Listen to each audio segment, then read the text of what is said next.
Assalamualaikum warahmatullahi wabarakatuh. Selamat pagi, siang, sore, dan malam. Perkenalkan, nama saya Muhammad Saifur Rahman selaku dosen Universitas Dian Nuswantoro dari program studi Teknik Informatika. Video ini dibuat untuk memenuhi salah satu persyaratan sertifikasi dosen tahun 2023, yaitu persyaratan diri dosen dalam Unjuk Kerja Tridharma Perguruan Tinggi atau PDD UK TPT, terutama di bidang pengajaran. Di sini saya akan menjelaskan mata kuliah yang saya ampu, yaitu dasar pemrograman. Mata kuliah ini diampu oleh mahasiswa Teknik Informatika semester 1 dengan bobot total 4 SKS dengan 2 SKS teori dan 2 SKS praktikum. Jumlah pertemuan 16 pertemuan masing-masing untuk kelas teori dan praktikum. Dalam perkuliahan dasar pemrograman ini, mahasiswa akan diperkenalkan dengan berbagai konsep dasar dari bahasa pemrograman. Selain itu, diperkenalkan pula logika algoritma disertai dengan analisis kasus dan cara merencanakan untuk membangun sebuah kode program yang baik dengan pertemuan tatap muka. Pertemuan yang disusun nantinya akan ada 7 pertemuan untuk setiap teori dan praktikum, 1 kali UTS untuk setiap teori dan praktikum, 7 kali pertemuan untuk setiap teori dan praktikum, dan 1 kali UAS untuk setiap teori dan praktikum. Untuk CPL dari program studi adalah menunjukkan sikap bertanggung jawab atas pekerjaan di bidang keahliannya secara mandiri, menguasai konsep teoritis di bidang pengetahuan ilmu komputer atau informatika secara umum, dan konsep teoritis bagian khusus dalam bidang pengetahuan tersebut secara mendalam, serta mampu memformulasikan penyelesaian masalah prosedural. Selanjutnya, mampu menunjukkan kinerja mandiri, bermutu, dan terukur, menguasai konsep-konsep dasar pemrograman, serta mampu membandingkan berbagai solusi serta berbagai model bahasa pemrograman, menentukan dan menerapkan pendekatan sistem cerdas yang sesuai dengan problem yang dihadapi, memilih representasi pengetahuan dan mekanisme penalarannya. Selanjutnya, untuk CPM mata kuliah, menyebutkan cakupan materi pokok bahasan mempelajari mata kuliah dasar pemrograman, memahami paradigma pemrograman.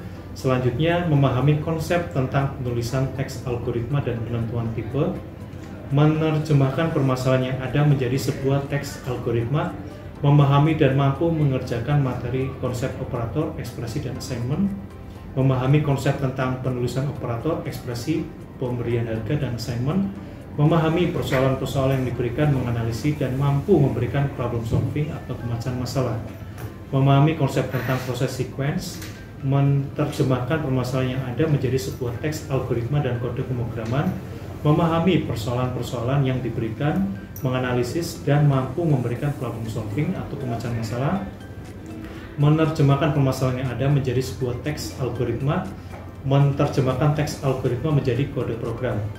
Selanjutnya, memahami persoalan-persoalan yang diberikan, menganalisa, dan mampu memberikan problem solving, pemecahan masalah, menerjemahkan teks algoritma menjadi kode program dengan berbagai tools yang diberikan. Selanjutnya, memahami dan memberikan konsep looping, memahami berbagai penggunaan kondisi dalam pengulangan atau looping, menganalisa persoalan-persoalan yang diberikan dan mampu memberikan problem solving dengan berbagai jenis teknik looping.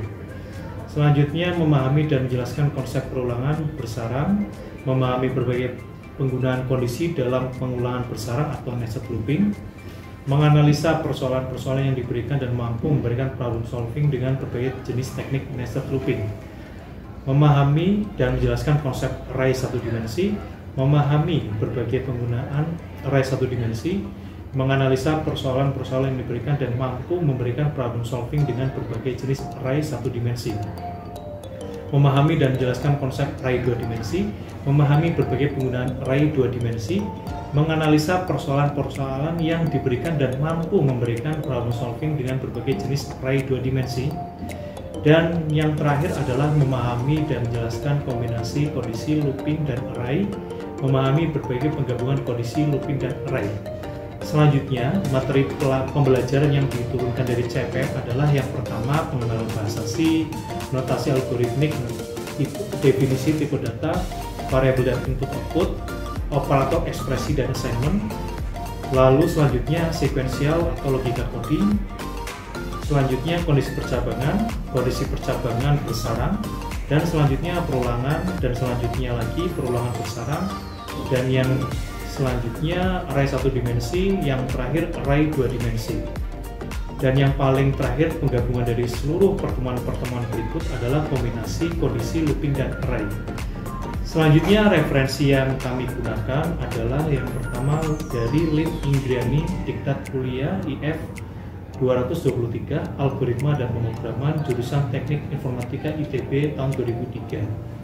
Lalu yang kedua Lim Ingriani, catatan singkat bahasa C, Departemen Teknik Informatika ITB tahun 2003. Selanjutnya Lim Ingriani, program kecil bahasa C, Departemen Teknik Informatika ITB tahun 2003. Untuk pendukung adalah Kernighan dan Ricci dengan judul The C Programming Language Prentice Hall Second Edition tahun 1988, dan yang kedua ada Ngoen IS dari tahun 2006 dengan judul Pengantar Algoritma dengan Bahasa C, penerbitnya Salemba Teknika. Untuk media pembelajaran yang digunakan adalah yang pertama ruang kelas teori dengan papan tulis dan proyektor, dan yang kedua ruang kelas praktikum dengan disediakan komputer setiap mahasiswa. Lalu software yang digunakan adalah aplikasi CodeBlock. Lalu LMS yang digunakan adalah sistem akademik dari Universitas Dianusantara atau disingkat sebagai SIADIN, dan yang selanjutnya adalah Kulino. Lalu untuk penilaian di kelas saya menggunakan penilaian dengan nilai tugas 40% dengan adanya tugas atau latihan mandiri yang bisa dikerjakan di kelas dan sepulang dari kelas atau di luar perkelasan tatap muka, yaitu setiap pertemuan teori dan praktikum. Lalu selanjutnya untuk UTS dengan bobot penilaian 30% untuk akumulasi dari teori dan praktikum. Lalu nilai UAS adalah 30% dan juga untuk akumulasi dari teori dan praktikum.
Selanjutnya berikut adalah cuplikan dari kegiatan belajar mengajar selama dalam kelas. Assalamualaikum warahmatullahi wabarakatuh. Waalaikumsalam warahmatullahi wabarakatuh. Ya, selamat siang semuanya. Siang. Bagaimana kabarnya?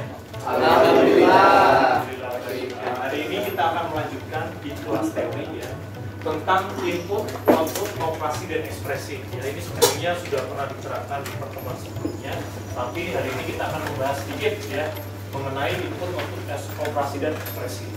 Nah,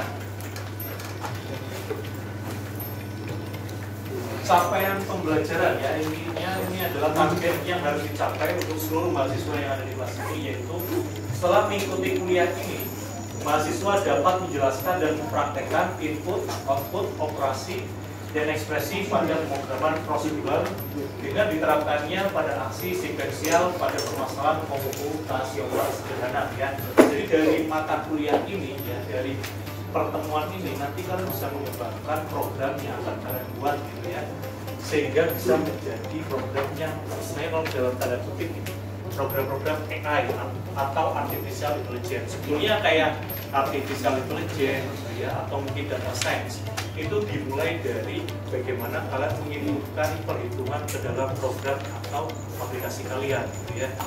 Jadi kalau misalkan kalian lihat AI itu ya, atau ChatGPT, atau mungkin ada AI foto dan sebagainya, itu hasil yang kalian dapatkan dari pemrosesan perhitungan aritmatika. Nah, nanti kita belajar hal yang dasar lah ya, dari pemrosesan aritmatika seperti penjumlahan, pengurangan, pembagian, dan perkalian. Nah, selanjutnya kita akan mempelajari input dan output ya. Di sini ada sedikit pengertian ya. Input itu adalah untuk memasukkan suatu nilai ke dalam variabel sehingga variabel tersebut bisa memproses data yang diinputkan oleh variabel lain. Nah, variabel ini bisa dimasukkan dalam bentuk source code gitu ya, atau mungkin code atau direct code gitu ya. Atau yang kedua bisa diinputkan datanya melalui keyboard atau mouse gitu ya. Nah, hal ini akan memungkinkan seakan-akan user memberikan suatu nilai yang dikirimkan ke dalam komputer. Ya. Nah, output ini adalah sesuatu hal yang ditampilkan kepada pengguna, gitu ya. Pengguna atau mungkin klien atau user dari program kita, gitu ya. Output ini sebetulnya disimpan terlebih dahulu di dalam memori komputer. Lalu selanjutnya ditampilkan ke dalam bentuk yang bisa biasanya kita lihat atau rasakan, seperti monitor ya, atau printer, atau mungkin dalam bentuk getaran ya. Kalau misalkan kalian main games dari joystick itu juga termasuk output juga ya. Nah, kemarin kita sudah mempelajari dari beberapa contoh ya, beberapa contoh sintaks yang digunakan untuk input dan output di dalam bahasa C++. Contohnya apa kalau misalkan menggunakan output di dalam C++? Ya, apa? Cout ya, cout. Itu untuk menampilkan sesuatu ya. Bisa menampilkan string atau data di dalam variabel. Lalu yang kedua ya, untuk contohnya input. Nah, ini ya. Yang kemarin di praktikum baru dipelajari. Beritanya apa? Bukan SIM ya, tapi check in ya. Karena si input. Kalau output si out ya, atau si output. Ya, cukup simpel ya kalau misalkan masih besar. Tapi dari dasar ini kita nanti akan buat ya, sehingga kita bisa mengembangkan program atau aplikasi yang lebih beragam lagi. Dan selanjutnya kita mempelajari tentang operasi. Ya. Operasi ini tentang bagaimana caranya perhitungan bisa masuk di program atau aplikasi kita, gitu ya. Nah, operasi-operasi yang sudah dikenal itu seperti contohnya kita bisa memasukkan logika ya pada tipe boolean. Nah, sebelum kita masuk ke lebih dalam ke dalam operasi, kalian masih ingat ya kemarin tipe data apa aja? Ada apa? Yang pertama untuk bilangan bulat. Lalu misalkan bilangan pecahan. Float. Lalu mungkin untuk karakter. Kalau misalkan kumpulan karakter. String. Nah, kalau misalkan untuk true dan false kita mengenai sebagai boolean. Nah, boolean ini ya nanti bisa kalian terapkan ya untuk menentukan true dan false. Gitu ya. Misalkan kalian menggabungkan dengan and atau or, gitu ya. Itu nanti hasilnya bisa berbeda gitu ya, tergantung dari negasinya atau mungkin dari lokasinya ya. Nah, untuk aritmatika ya, ini ada berbagai contoh yang bisa diterapkan gitu ya. Nah, ini ada contoh-contohnya ya. Kalau ini kita bisa menggunakan contohnya menggunakan tambah ya, tambah seperti ini gitu ya, atau mungkin ada minus atau mungkin mengurangi gitu ya, menggunakan yang minus. Nah, untuk bagi pakainya simbol apa kalau misalkan di dalam bahasa pemrograman? Garis miring. Betul ya, garis miring ya, atau slash ya. Slash itu yang biasanya kalau misalkan dalam komputer itu sebelahnya apa? Tanya. Titik Pak. Sebelahnya mana? Titik. Berarti kan Sebelah kanannya ya betul ya, titik ya. Kalau sebelah kirinya berarti apa? Shift ya. Shift. Atau kalau misalkan dia kan biasanya gabung nih, tanda slash itu gabung sama tanda tanya. Saya juga suka lihat keyboard, nggak begitu hafal. Tapi kalau misalkan coding, hafal. Tapi kalau misalkan disuruh menentukan lokasinya itu memang juga agak. Nah, saya harapkan kalian juga hafalnya juga seperti itu. Ya. Nah, kalau untuk perkalian, bintang ya. Bintangnya ini ya, yang di atas 8. Ya, betul di atas 8 ya. Jadi jangan sampai salah ya. Bukan bintang yang X, yang Z, X, C gitu ya, bukan. Nah, ini ada operator yang lain ya. Kalau misalkan di kelas itu kan kita sudah mempelajarinya gitu ya, dengan jumlah, pengurangan, dan bagi, kali gitu ya. Nah, ini ada juga operator untuk pangkat ya, digunakan tanda seperti ini ya. Kalau misalkan di dalam bahasa C++ itu sebetulnya ada function atau library khusus untuk menampilkan pangkat. Kemarin ada yang nanya tuh, Pak, kalau untuk pangkat caranya seperti ini ya. Kemarin siapa? Kayaknya Nah dulu nih, udah Pak dulu deh boleh deh. Kemarin nanyanya pakai apa? Oh Pak. Kemarin waktu mau ngeluarin A sama X gitu loh Pak. Oke, oh pakai cara yang disederhanakan gitu ya. Oke. A-nya saya keluarkan hanya ada pangkat. Oh iya. Terus maksudnya POW, pakai POW ya. Nah, sebetulnya dua cara yang disebutkan teman-teman kalian itu ya dikatakan benar juga tidak salah ya. Tapi intinya gini, kalau misalkan di dalam bahasa pemrograman ini yang saya selalu bilang ke semua mahasiswa yang pernah saya ajarkan ya. Kalau di dalam bahasa pemrograman itu tidak ada jawaban satu yang benar. Ya. Istilahnya itu kalau misalkan kita mau ke mana ya, kalau misalkan ke suatu tempat gitu ya, itu bisa banyak jalan. Ada yang kemarin masnya itu pakai cara POW gitu ya. Kalau misalkan banyak itu pakai cara yang disederhanakan dengan penggunaan kurung-kurung ya, sehingga perhitungannya itu lebih sederhana dan bisa jadi perhitungannya bisa lebih cepat kalau misalkan di bahasa pemrograman C++ gitu ya. Jadi kalau misalkan nanti kalian, ini kan masih simple mungkin ya, kalau misalkan nanti dalam mengerjakan program atau aplikasi gitu ya, itu jangan terpaku dengan satu cara. Biasanya kan kalau cara sukses seperti ini gitu ya, kalian pengen ikut-ikutan, sebetulnya nggak apa-apa gitu ya. Tapi kalau misalkan kalian menemukan cara yang berbeda, itu jangan, ya nggak apa-apa, masalah. Gitu ya. Terus selanjutnya ini ya, ada operator perbandingan ya. Ini kalau misalkan kalian pernah lihat atau dengar gitu ya, ada yang di sini untuk sama dengan, itu sama dengannya dua guys ya. Tapi kalau misalkan tidak sama dengan, itu biasanya pakai tanda seru ya. Saya tuliskan deh, kalau misalkan sama dengan itu ya harus sama dengannya dua kali.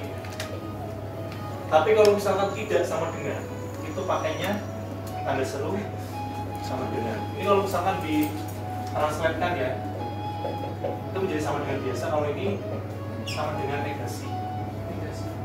Kenapa sama dengannya harus dua kali? Karena bahasa C++ atau komputer itu harus make sure gitu ya. Kalau misalkan ini sama dengannya dua kali, kalau itu benar-benar sama dengan.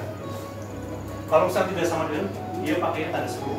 Kalau sama dengan, tidak boleh satu sama dengan saja. Karena aplikasi itu bingung.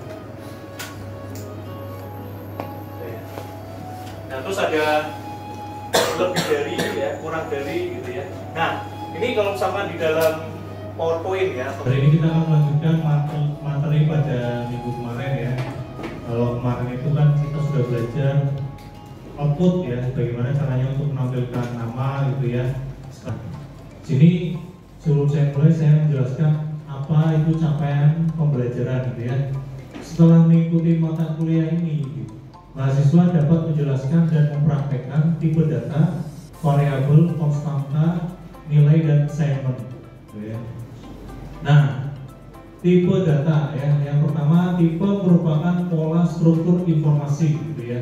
Kalau misalkan kita tahu tipenya gitu ya, kita bisa mengenali dan bisa menggunakan sesuatu hal gitu. Nah, kalau misalkan di dalam bahasa pemrograman, kalau misalkan tipe data sudah terdefinisikan dengan baik, maka otomatis komputer itu bisa memprosesnya dengan baik juga gitu ya. Nah, di sini ada dua jenis ya tipe data yang sudah dikenal gitu. Yang pertama yang primitif, yaitu tipe dasar yang disediakan oleh bahasa pemrograman, dan yang kedua non primitif ya, tipe bentukan yang dibuat oleh programmer.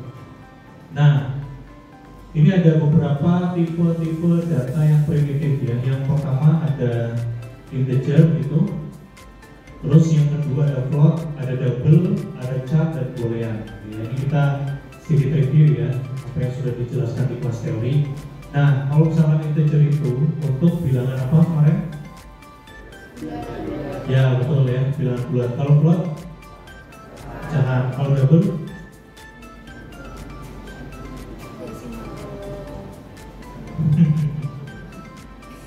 apa itu ya, double ya.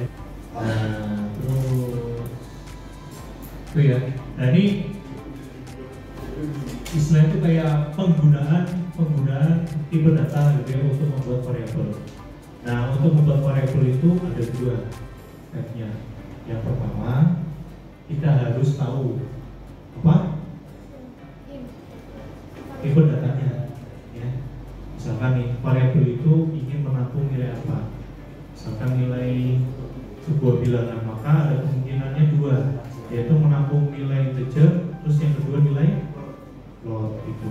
Dan tipe data kalau misalkan di dalam bahasa C++ itu diletakkan di yang paling depan itu ya.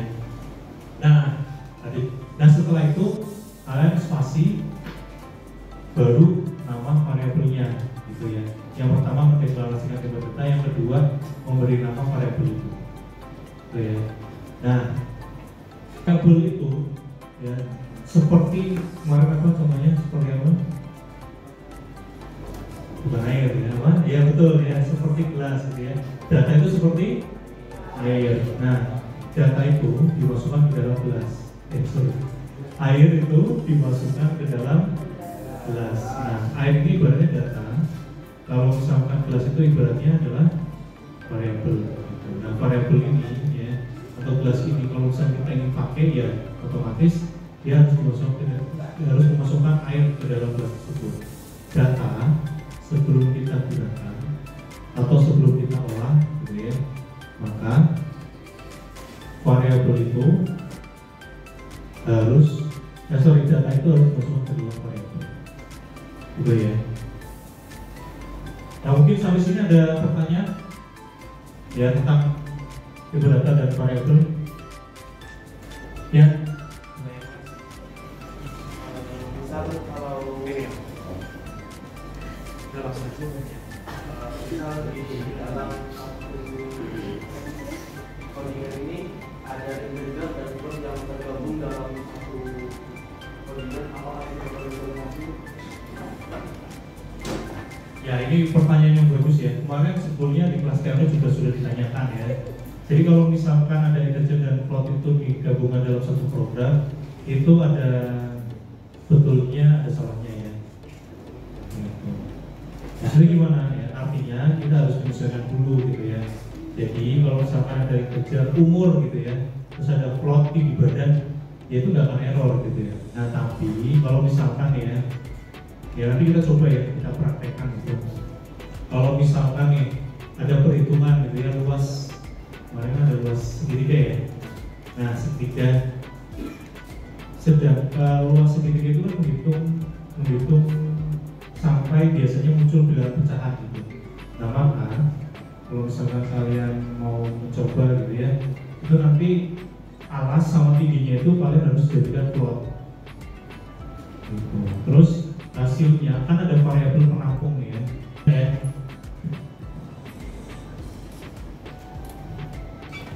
Ya, ini saya review sedikit ya materi tentang atau mungkin tentang bahasa C++ ya. Jadi kalau misalkan ya, kalian bisa melihat di sini ada file gitu ya, yang namanya main.cpp. Kita ngodingnya di situ, gitu ya. Nah, dalam satu project itu biasanya bisa punya banyak file gitu ya. Tapi yang akan dieksekusi pertama kali oleh program adalah main.cpp. Nah, terus kita kalau misalkan ngoding itu di dalam main, gitu ya. Dalam main ini. Gitu ya. Nah, di dalam main ini itu adalah yang akan dieksekusi pertama kali oleh program, gitu ya. Walaupun kita juga bisa ngoding di luar main itu.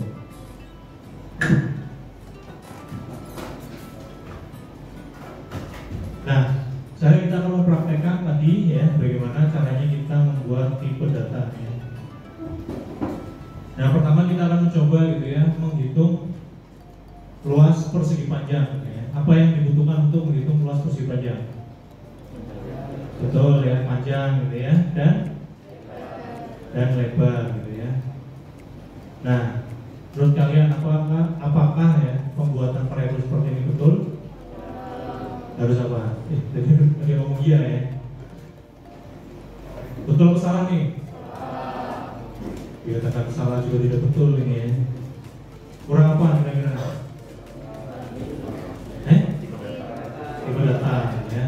Nah, ingat ya, kalau misalkan kita tambahkan tipe data, harus tambahkan tipe banyak dulu. Kalau mau kayak gini ya tidak apa-apa ya.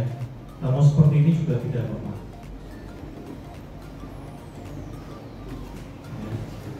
Jadi ini tuh namanya deklarasi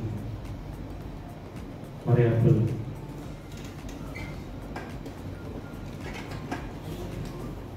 Nah, terus untuk menginput ke nilainya kita pakai cara yang statis gitu ya. Panjang sama dengan 9 gitu ya.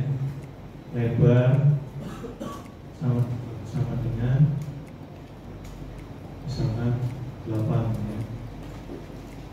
Nah, di sini misalnya kita pengen ada variabel untuk menampung gitu ya hasil. Ini paham ya? Soalnya kan kalian mungkin diajarinya langsung ya deklarasi terus input nilai. Ini saya kasih cara yang berbeda biar kalian bisa mencoba aja. Terus hasilnya. Nah, ya, bisa terangkan ya.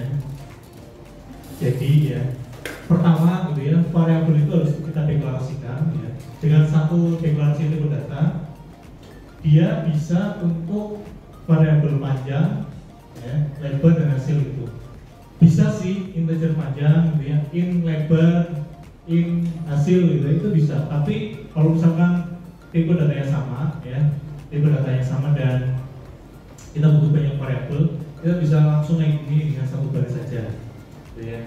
Nah, terus kalau misalkan input nilai ke dalam variabel, bukan input sih ya, tapi mendefinisikan data di dalam variabel, kita langsung aja seperti ini. Nah, terus untuk perhitungannya gitu ya, kalau misalkan jadi variabel itu kan bisa menampung data, dan yang kedua bisa menampung hasil dari perhitungan. Nah, ini adalah variabel hasil yang menampung hasil dari perhitungan variabel panjang dan lebar. Berarti di sini artinya akan ada perhitungan 8 dikali 9, makanya hasilnya keluar nih 972. Dan kita bisa memanggil variabel itu seperti ini. Gitu ya. Jadi misalkan ditambah string gitu ya, terus jangan lupa ada kurung sikunya gitu ya. Terus ada variabel hasil.